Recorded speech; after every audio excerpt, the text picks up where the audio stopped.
Hey guys, what's going on? It's your boy, the Mad Kaigan.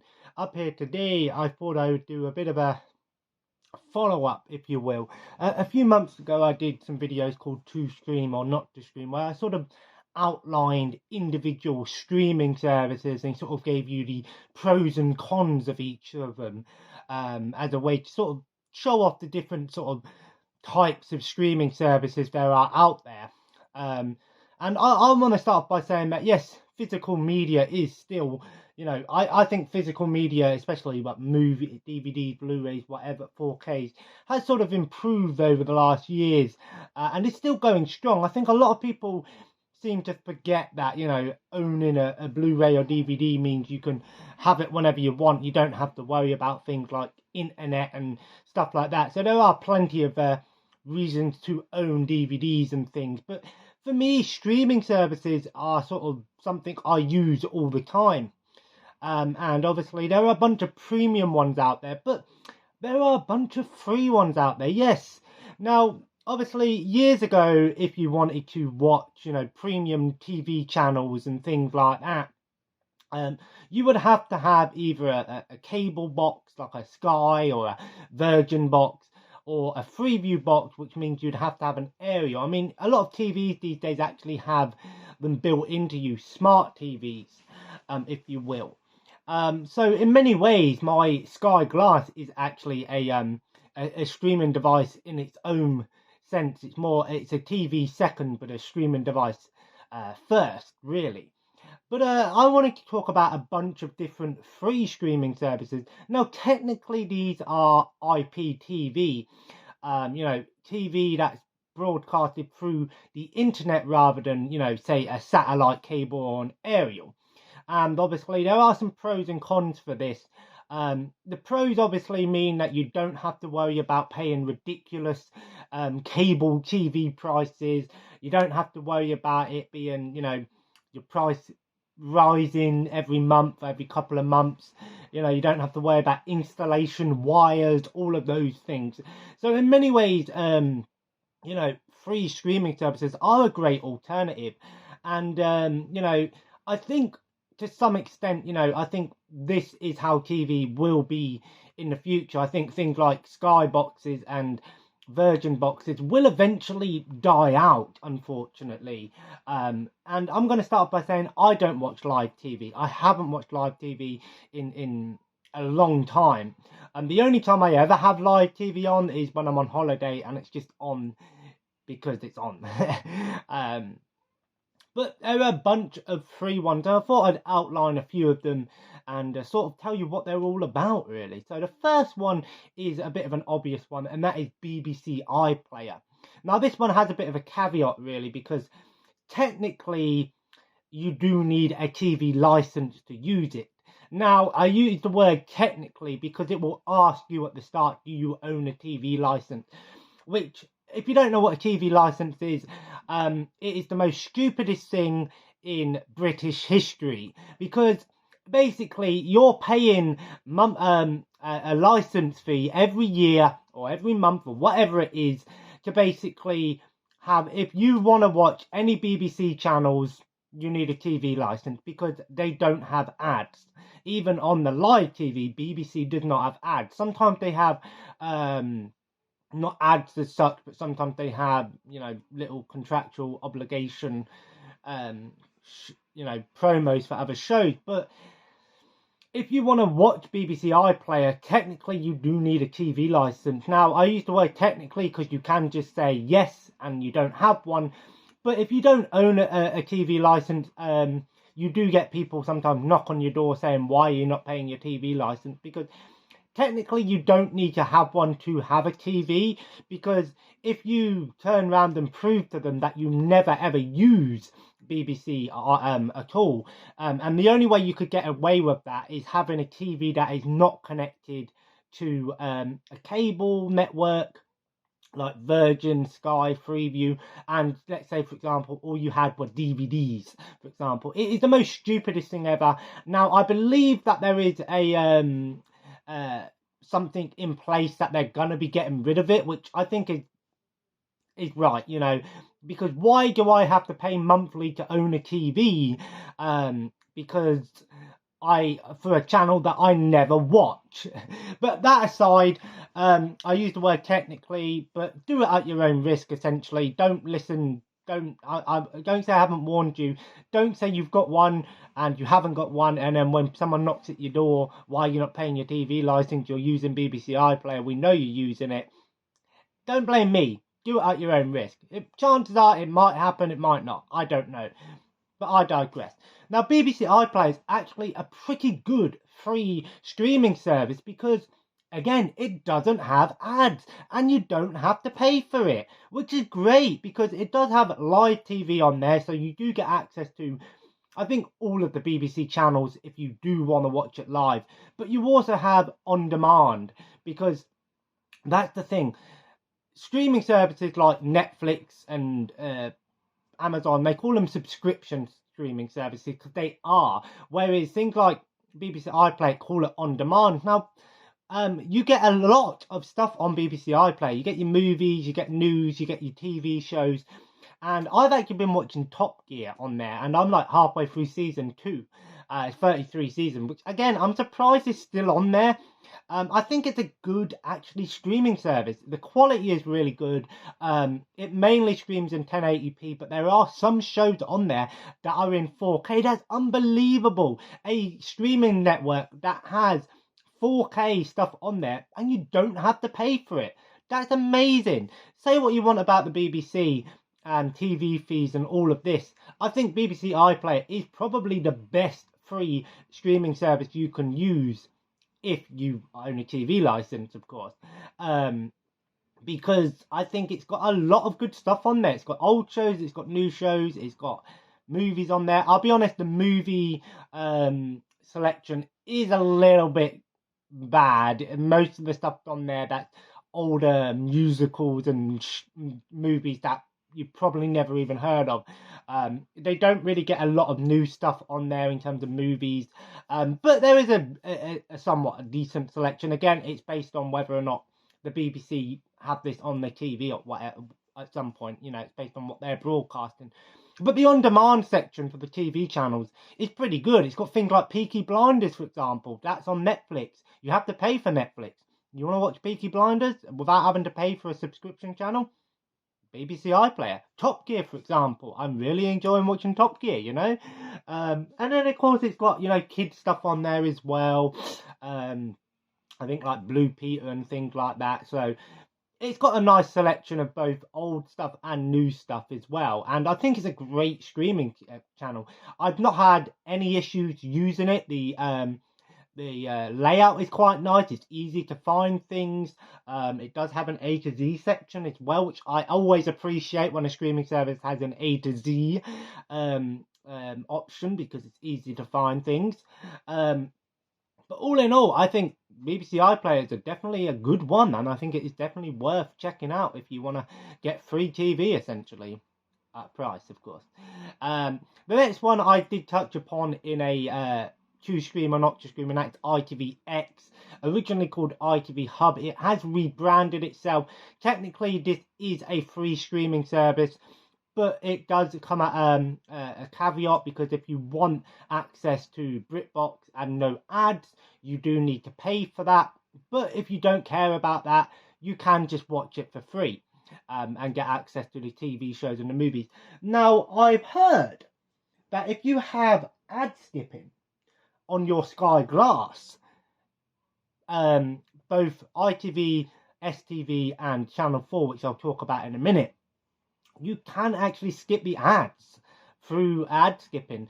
But like I said, you will not get the BritBox side of things. So that one sort of a touch and go. I think ITVX is definitely a massive improvement over ITV Hub. I hardly ever used ITV Hub, but ITVX I think is great. Now personally, I paid a premium because I because I want the BritBox included. But I think it is definitely worth checking out if you want ITV channels. Next up, there is All 4. Now, All 4 is a Channel 4 one, so you do get access to the live Channel 4, you know, E4, Channel 4, Film 4, and so on, news.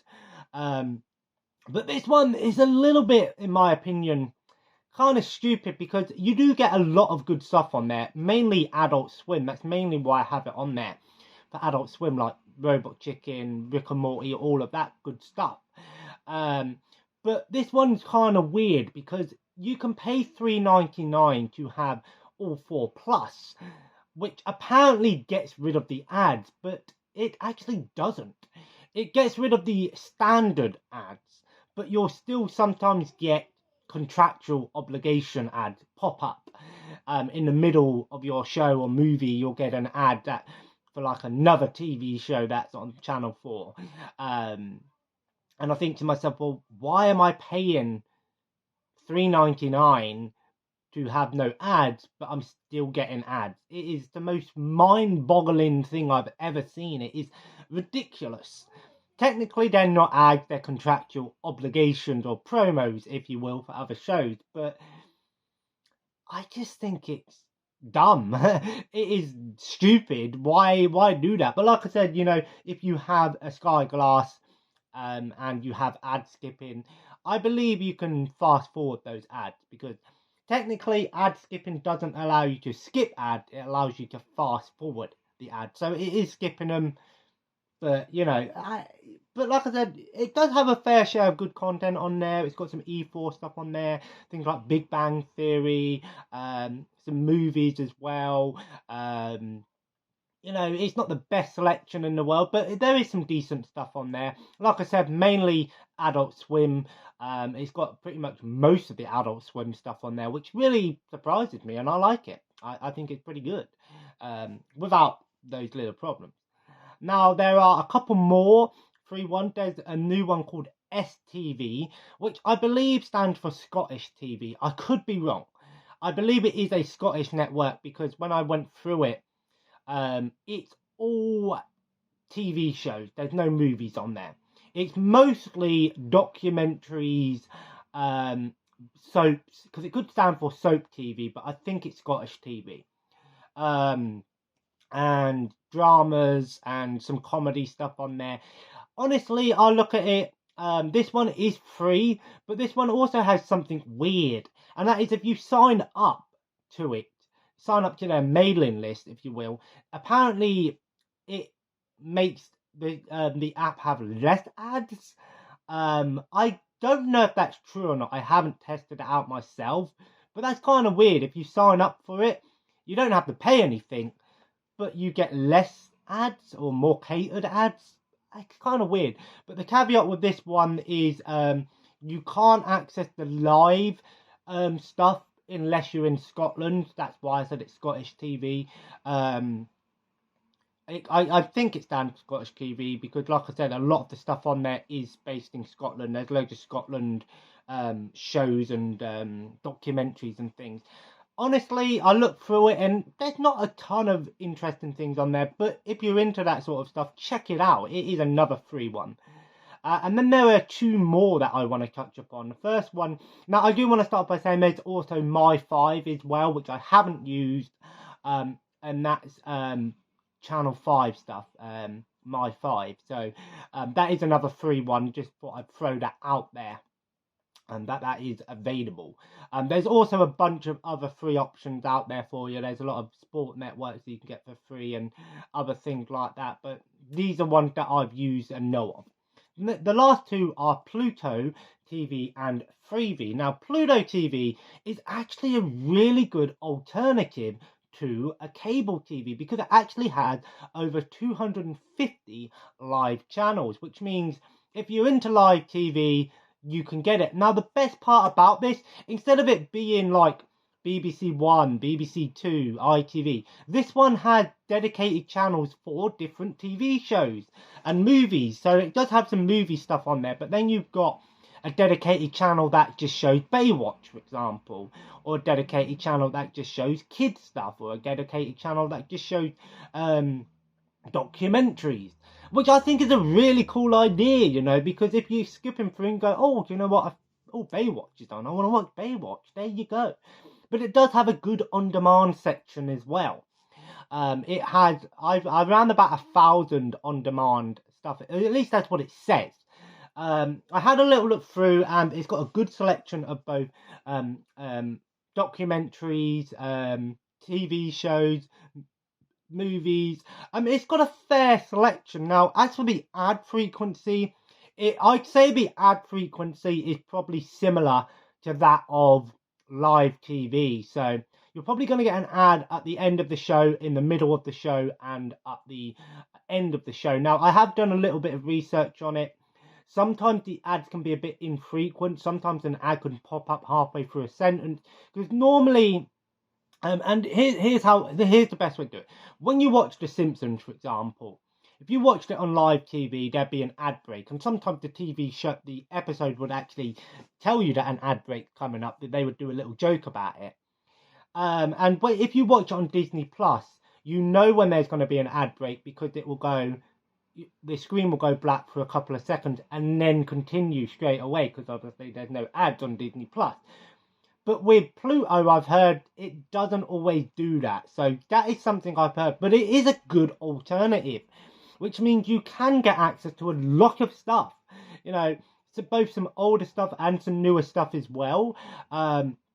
And the on-demand section is pretty good. If you don't mind having those, 2-3 minute ad breaks, I don't know how frequent they are on movies, but I imagine on a 25-minute TV show, you'll probably get one at the halfway through, and then one at the end.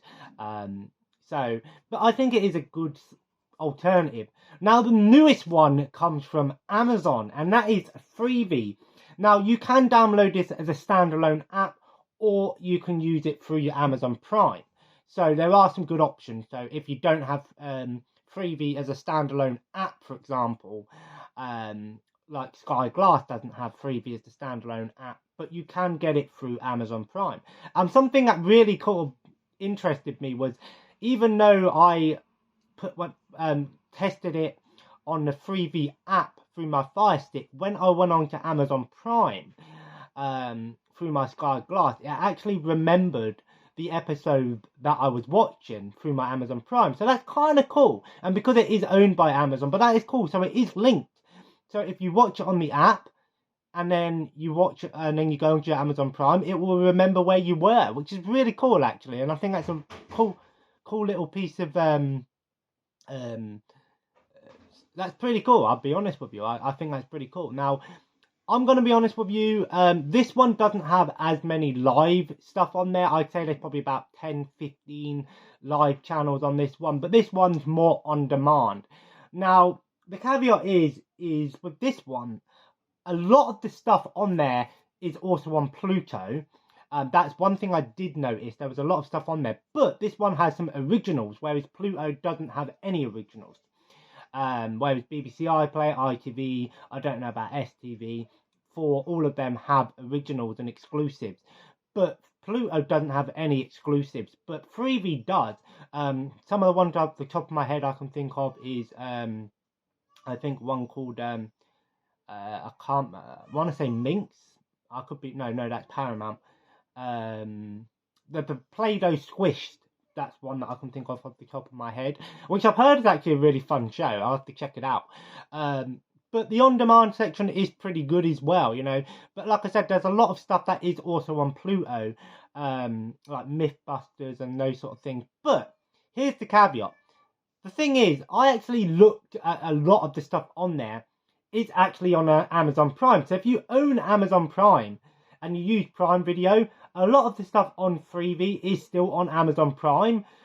Sometimes it's on a Prime subscription channel, but you can access a lot of these things for free. So, it's kind of like a catch-22. You go, well, if I own Amazon Prime, do I really want to watch the one with ads when I can watch it for free? But if you don't own Amazon Prime, you can go, well, I can actually access some of the stuff that is on Amazon Prime, but just get it for free, essentially. So it's a bit weird, that one, but I think it's a great, I think most people say at the moment that with the free, TV stuff, Freevee is probably top tier. But in my opinion, the one that I think is top tier is BBC iPlayer, because of just the sheer amount of stuff that's on there, and the quality as well. So But there we go, guys. I thought I'd just sort of talk about some free networks. Now, I do want to just talk a little bit about something called IPTV. Now, technically, all of the stuff that I just talked about are IPTV networks because they have live TV as well as on-demand stuff. Whereas IPTV, you know, there's 3 different tiers of IPTV. So you've got the ones I just talked about, you know, ones that don't call themselves IPTV. Then there's a bunch of free legal subscription-based IPTV things. I think some stuff like I can't remember the top of my head. We don't really get a lot of them here in the UK. But then there's a lot of, you see them all the time pop up on Facebook. Oh, sign up to this IPTV service. You get thousands of channels from all over the globe. Let me tell you something. If there is a stream, someone, because essentially how IPTV works, I don't really know the ins and outs, but essentially you pay someone to give you access to, they give you a code, you download an IPTV player, and then you get access to all of these channels and TV.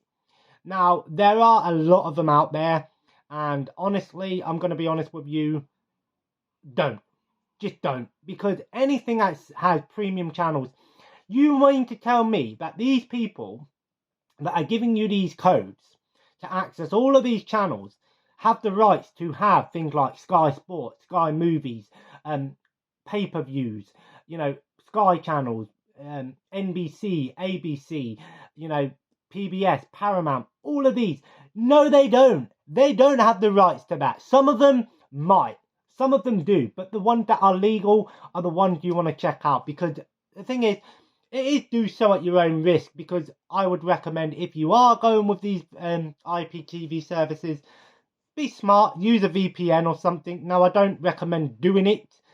Do so at your own risk. If you want to do it, don't say because I told you to do it. Because I'm telling you not.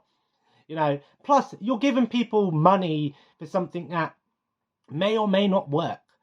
Now, like I said, if something has, here's how you know that something is illegal. If it has pay-per-views, it is definitely illegal because there is no streaming service out there or no cable service out there that ever gives you pay-per-views for free, except for things like, you know, WWE Network Fight, stuff like that. But even then, they have the rights to it. WWE have the rights to put all of their old pay-per-views on their channel because they own them. Whereas if I wanted to watch, say, WWE WrestleMania, for example, this year through an IPTV and doing it for free, that's illegal. I'm not paying for it. It's called a pay-per-view. The same with sports, the same with movies. All of these premium movies and sport channels, you have to pay for. Because the companies that use them, that get the rights to them, they have to pay the companies that are broadcasting these. Sky have to pay, you know, the companies that are broadcasting Sky Sports. And then you have to pay Sky for the Sky Sports. It don't work like that on an IPTV. I can tell you right now that it is illegitimate. And like I said, I highly doubt you're going to get police knocking on your door because of it. Because I think the police have got more important things to do. But it's kind of like emulation, you know. It's one of them touch and go things, you know. Streaming, downloading, pirating. You know, it is illegal. But it's one of them things, you know. It's kind of like a grey market. Sort of, you know, a checkered flag, if you will. You know, it's meant to be the stopping. You know, you're meant to go, you know what. I don't want to do it. But at the same time, I do want to do it because, you know, I digress. Do so at your own risk. Don't take my word for it. If you want to do it, then fine. But let me tell you something. Anything that is offering 5,000, 10,000 channels, there's no way in hell they have the rights to all those channels. And because, especially copyrighted material, there's no way in hell. And that's why you see so many of them pop up all over Facebook, over the internet, over Twitter. Because they get it put up. They get the servers up, they start making money off of it, and then people go, do you know what? No. Sky and all of these other companies go, do you know what? You're hosting our network without our permission. Shut down. Cease and desist. Yeah? But I digress. I just wanted to touch on those. So there you go, guys. There are a bunch of free TV subscription networks. And honestly, I think they're all pretty good, if you don't mind ads. But like I said, BBC iPlayer, no ads. But I digress. Anyway, guys, I hope you enjoyed this video. If you did, feel free to leave a like. Let me know, do you use free subscription networks, streaming networks, or do you just use live TV if for ads? Personally, I prefer a paid-for streaming services. One reason, no ads. And as always, guys, subscribe if you haven't already and join the family. It is snowing to hell outside. I just thought I'd show you. And yeah, so anyway, guys, I'm going to leave it here. I want to go and put some food in, have some nice lamb grills for lunch. And as always, take care and see you next time.